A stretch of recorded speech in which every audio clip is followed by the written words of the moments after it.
lundi matin. J'aime pas ça, surtout quand là il est 3h du mat. Bonjour quand même. Nous partons en direction du Plessis-Belleville. Je crois que je vais me faire tous les Plessis de la région parisienne.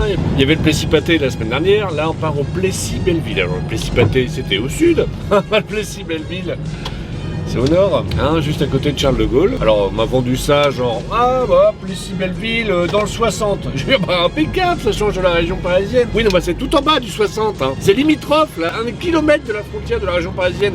Donc autant dire que c'est en région parisienne finalement. C'est du foutage de Allez, le Plessis-Belleville, c'est parti.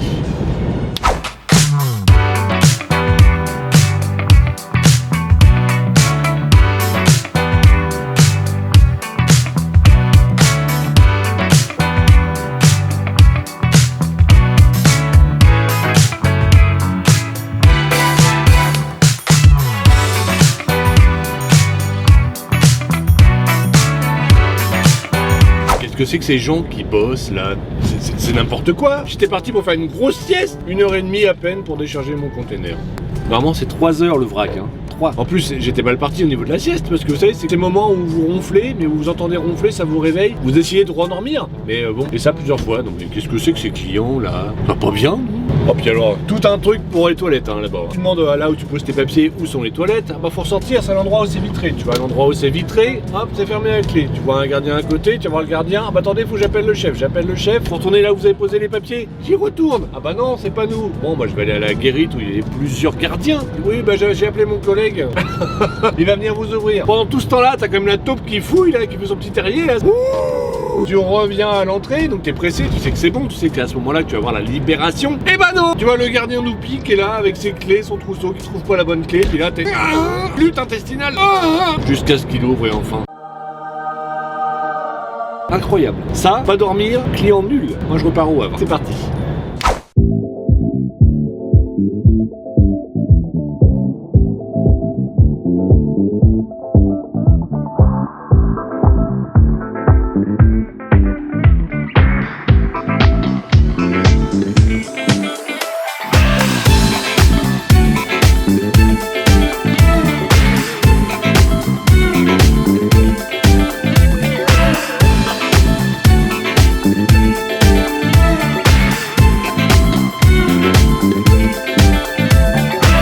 Container récupéré, direction Massé, à côté de Troyes. À mon avis, j'ai encore de la belle bagnole là-dedans, là dans le container. Et en fait, je réfléchissais tout à l'heure, bagnole, route, voiture, etc. J'ai une sorte de révélation, enfin, une révélation plus ou moins, parce que, alors je parle pour les automobilistes, hein, et les mauvais. J'ai remarqué que sur la route, régulièrement, les automobilistes n'aimaient pas les routiers parce qu'ils klaxonnaient, parce qu'ils n'étaient pas contents, parce que on va pas vite, etc. Ce genre de choses. Et que les routiers avaient tendance à râler, à klaxonner, les appels de phare. Alors pourquoi nous, les routiers, on est bougons comme ça envers les automobilistes sur la route? C'est très simple. La route, c'est notre bureau. La route, c'est notre lieu de travail. Alors, imaginez maintenant que quelqu'un arrive dans votre bureau, si vous travaillez dans un bureau par exemple, vous êtes tranquillement en train de travailler derrière votre PC, et quelqu'un arrive dans votre bureau et vous empêche de bien travailler, ou alors vous ralentit, ou alors vous met en danger. Vous aurez peut-être tendance également à vous énerver et à lui crier dessus, et si vous aviez une sorte de pouette-pouette, quelque chose pour lui dire d'arrêter, ou de lui dire arrête, fais attention parce que ça va partir. Je pense que vous feriez la même chose. C'est ce que nous faisons routiers. C'est notre bureau, il y a des gens qui nous empêchent d'avancer, ils nous mettent en danger, ils nous ralentissent. Voilà pourquoi nous sommes bougons, tout simplement. Bon allez, direction Massé, il me reste combien? 1h30. Ouf, la pôle est loin. Allez, c'est parti.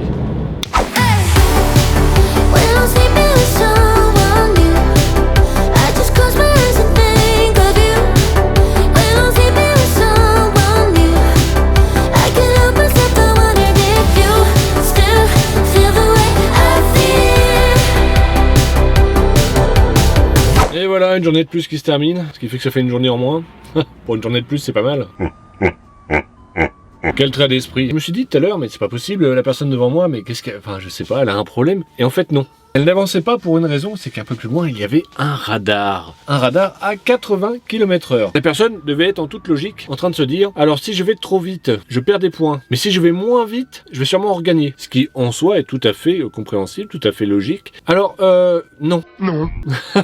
Pas du tout. Il y a des gens qui savent pas ça. Si vous allez moins vite par rapport à la vitesse limite d'un radar, imaginons qu'il vous flash à 90, si vous allez à 80, vous ne regagnez pas de points. Ça marche pas comme ça, malheureusement. Donc voilà, si c'est 90, vous roulez à 90, hein.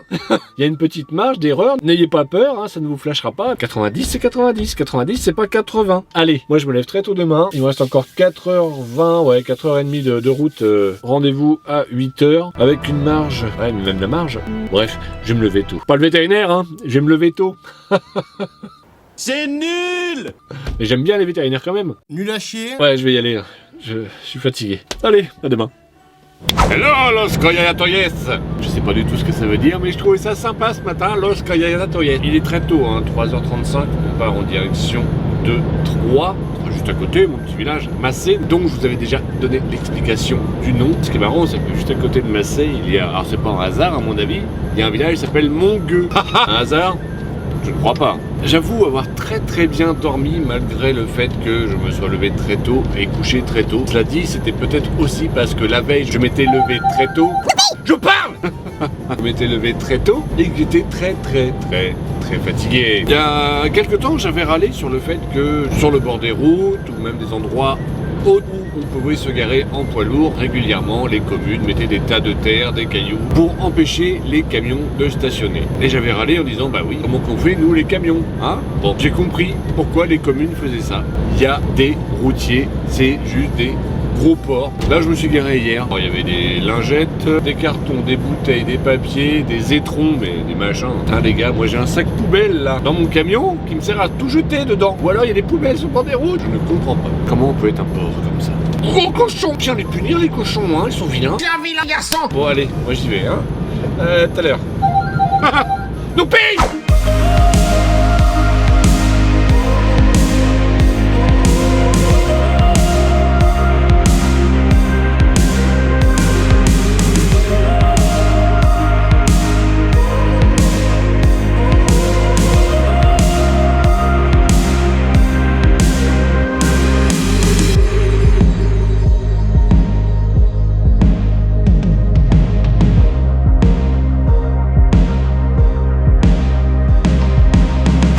Raptor et un F-150. Ah, j'ai pas le droit de filmer ça. En plus, je me suis fait agresser par les chiens. C'est des agressions de toutou très violents. Hein. Qu'aboie bien, tu vois. Limite, ça te perce les tympans. La maîtresse qui me dit, bah, il aime pas les grands avec des chapeaux en général. Au final, j'ai réussi à apprivoiser le toutou, à le prendre dans les bras, l'ami des bêtes. Pourquoi? Voilà, parce que j'avais le même genre de poils, noir et blanc. Peut-être l'odeur.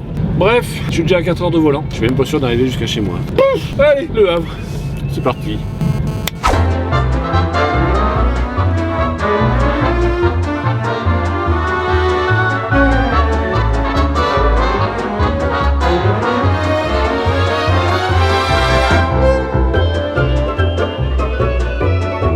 C'est assez rigolo. Avant que ce soit rigolo, on m'a dit de rentrer chez moi, donc bon, quelque part tant mieux. Hein. Par contre, ce qui est très drôle, j'avais presque plus de fuel dans mon réservoir pour la chaudière. Je remplace ça par du diesel. Je me répète, mais pour ceux qui n'auraient jamais vu les autres vidéos qui parlent de ça, je vais dans une station-service, je prends 2 petits jerrycans et je vois les gens qui me voient remplir mes jerrycans avec du diesel en se disant ah bah tu vois, c'est avec ce genre de personne qu'à la pénurie.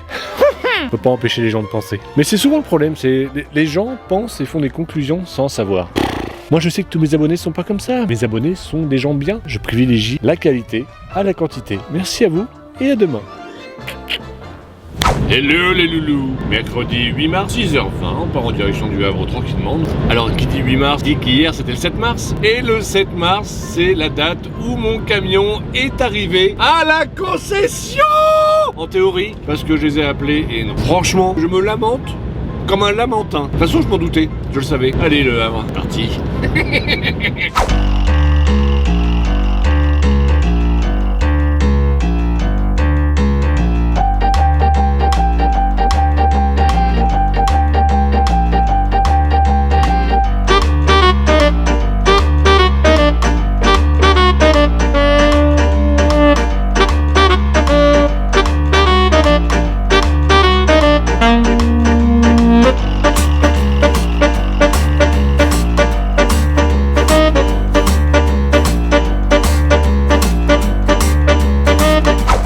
Compliqué ce matin sur Le Havre, je suis arrivé là à 7h20, il est 10h20, aujourd'hui il y a les manifestations, il y a les grèves, il y a le mouvement port mort, tout est fermé, tout est bloqué. Maintenant, direction Abbeville chez Voldemort, allez, Abbeville, cité de lettres, c'est parti.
repars de chez le client et je te sur mon téléphone tranquillement et là je lève les yeux et je vois quoi? Ce magnifique camion. Oh là, la décoration God of War. Pour ceux qui ne connaissent pas, c'est un jeu vidéo, mais d'une beauté. Le gars super sympa et en plus il s'est abonné. Donc belle petite rencontre en plus de la rencontre du camion. Ça fait extrêmement plaisir. Le gars super sympa, il m'a laissé monter dans son camion pour pouvoir filmer comme je voulais.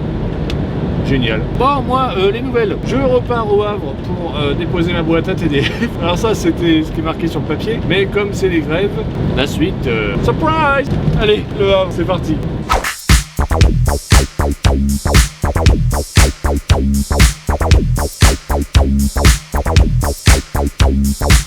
La journée qui se termine, bon là il est tard, il est presque 23h. Ouh, c'est bien, une bonne douche et Chantal, avec l'eau chaude, la pression. Un bon repas, la planche camembert. La planche camembert. Mais dis donc, c'est que ça fait un peu tympan. Ouais, c'est ça le compliment. La facture m'a dit demain d'aller à 6h à TDF, mais j'ai comme un doute que ce soit vraiment ouvert. Allez, bonjour, à demain tout de suite.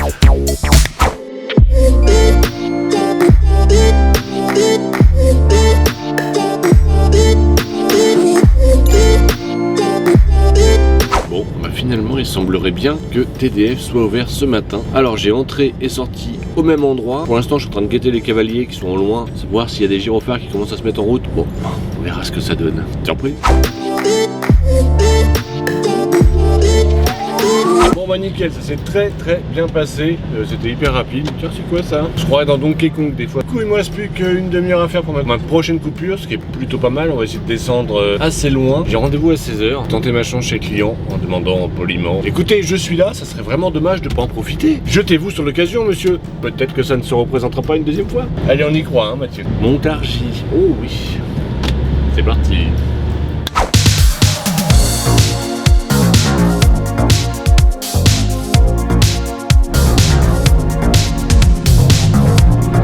J'ai rendez-vous à 16h, je suis en container et je voulais savoir si c'était possible d'être pris maintenant ou pas. Ouais, vous aviez rendez-vous à 8h.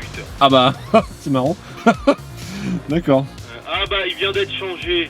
Il a été mis à 16h. Il y a quelques temps, on m'avait posé une question, on m'a dit: Mathieu, comment ça se fait que, voilà, niveau abonnés, tu fasses pas plus de pubs? Pourquoi tu fais pas des collaborations avec d'autres youtubeurs? Et je pense qu'il était temps de répondre à cette question d'un peu plus sérieusement et de savoir pourquoi, au fond, je ne veux pas. Parce que j'ai vu ce que ça donnait sur d'autres chaînes YouTube. Bah, j'ai pas envie d'aller voir un autre youtubeur, tu vois, un peu en mode...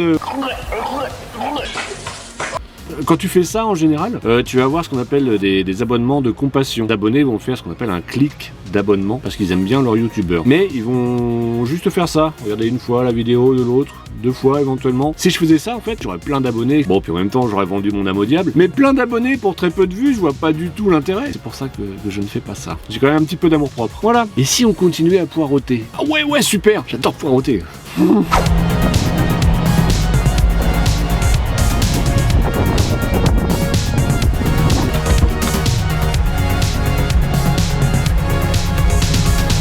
Voilà, 4h moins le quart pour un rendez-vous à 4h. On est bien, moi je dis, hein.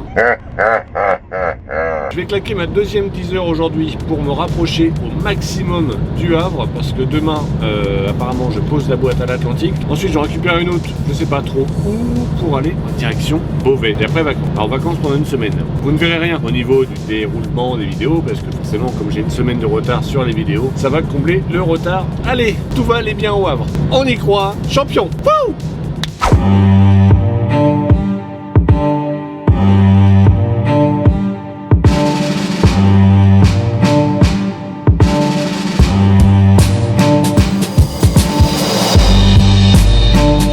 Journée terminée, donc comme je le dis souvent, une journée de plus en moins.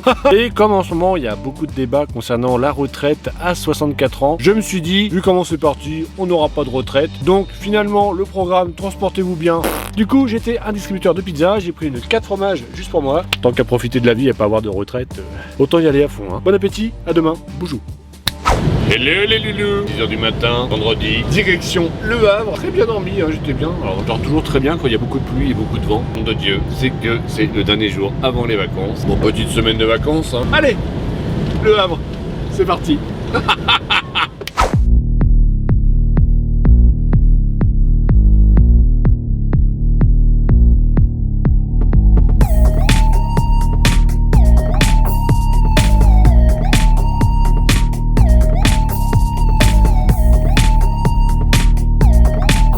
demandez sûrement quel est ce petit sourire en coin. À part le fait que je sois en vacances tout à l'heure, le petit sourire en coin, c'est que là, il est 13h10 et que je suis au même endroit depuis 6h40 ce matin. Alors, il y a une tempête, gros coup de vent, on va dire, qui dure depuis ce matin. Et quand c'est comme ça, pour ceux qui sont pas habitués au Havre, des cavaliers, c'est-à-dire les grosses bêtes qui amènent les containers sur le châssis, ne peuvent pas rouler parce que c'est un danger de coup de vent et de chute de l'engin et de quelqu'un qui se blesse à l'intérieur, voire pire. Du coup, je suis bloqué depuis 7 heures au même endroit pratiquement. La seule satisfaction que j'ai trouvée, c'est que je suis le premier de la file d'attente. Bon, alors c'est assez satisfaisant parce que quand tu vois la file d'attente, il y en a au moins pour plusieurs heures d'attente une fois que ça va réouvrir. Là, c'est pas comme un mouvement de grève où il y a des gens qui vont savoir quand est-ce qu'ils vont arrêter leur grève, etc. Là, c'est le vent, c'est la nature, c'est elle qui décide. Je suis le premier face aux éléments, le premier face à la nature. Et ça, c'est classe.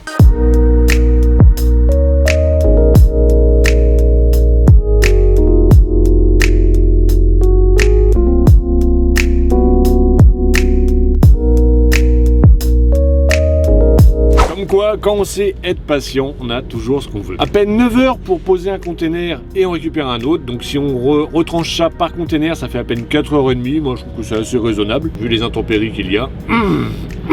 Et là, quand tu récupères ton container, t'es prêt à repartir, t'es motivé, tout va bien. Et qu'est-ce qui se passe devant toi? Un pont qui se lève.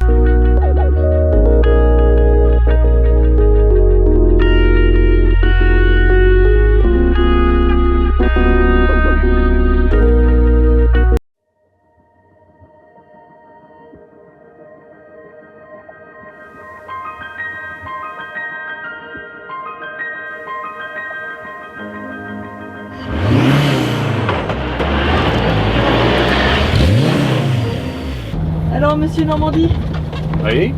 ça fait quoi de peut-être piloter pour la dernière fois votre camion? Alors déjà, le peut-être ne plaît pas.